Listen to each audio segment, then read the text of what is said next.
Potential, I ain't tapped that. Keep my head the direction of where the stars at. I can sleep when I die, I just take naps and keep spitting to my head where the crown's at. The last time you'll find pleasure watching me fall, I mean it from the depths of my soul. Fuck all y'all. A slow crawl, but I bounce back.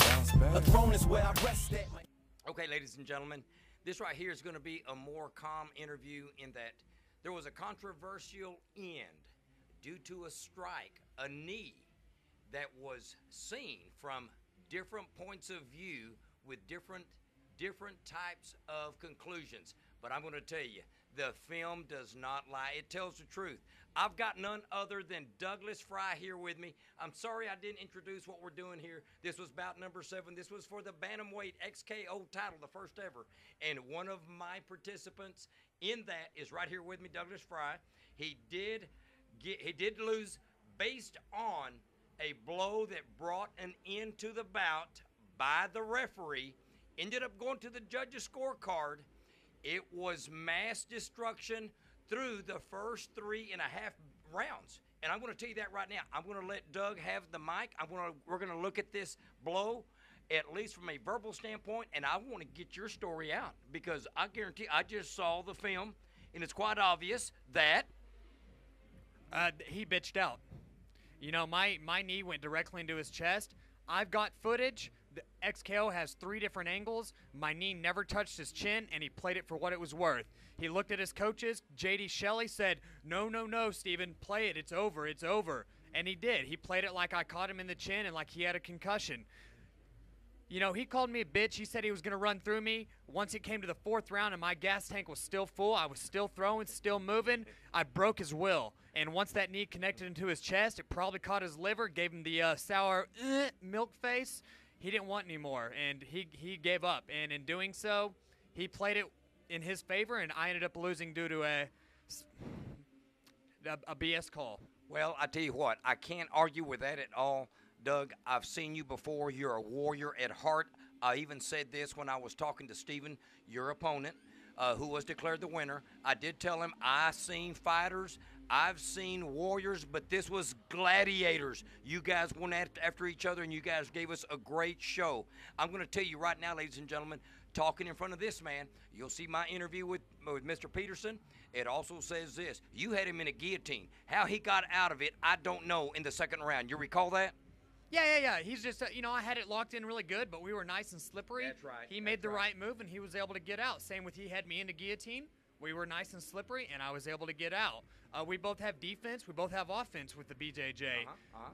Well, you know what I've got right here? I've even got that you delivered a lot of good elbows. You guys went back and forth. It was a great show, no doubt about it. But the way it came to an end is just sad for the fight fans and really for the decision that XKO has to live with, and that is a champion at a bantamweight that I think, had we gone the full 5 rounds, I thought we would have seen a different winner. Yeah, agreed. 100% agreed. We had a war just now. He landed a bunch of good elbows. I landed a bunch of good elbows. We had a good fight going, and it's a sad deal. It's a sad time for the sport that a call like this ends a fight.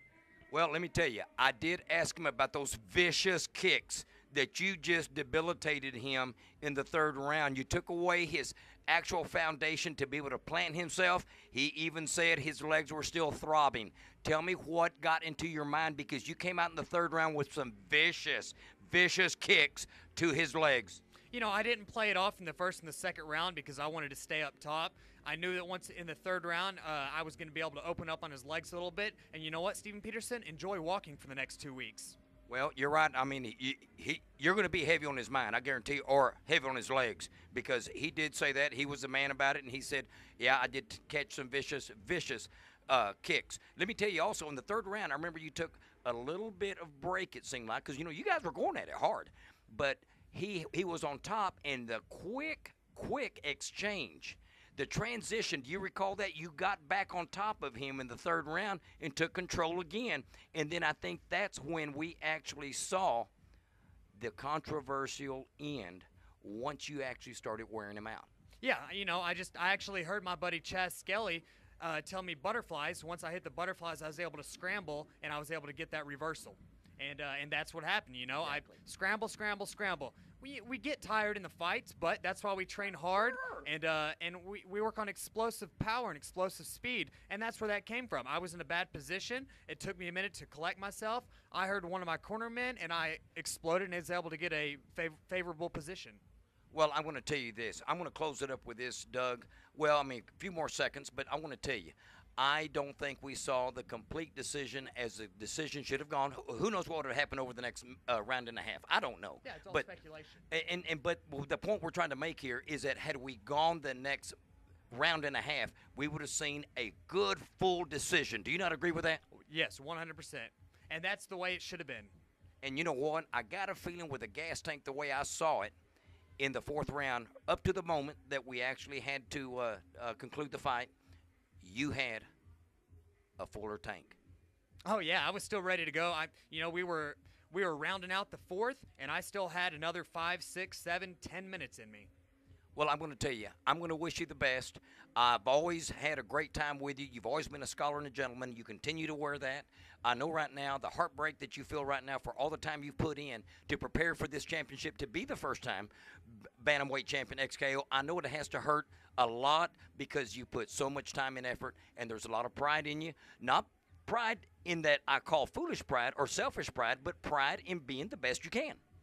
Yeah, I agree. I do this full-hearted, and if I didn't, there would be no reason for me to be in this sport. So, I'll pick my head up, I'll eat a good meal tonight, and get back to the drawing board on Monday.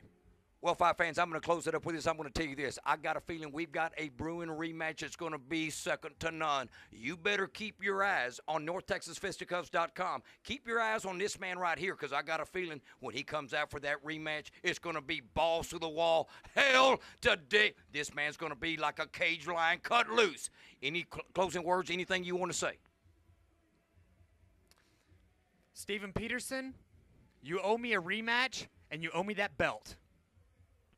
Nothing more needs to be said. Stay tuned for our next bout.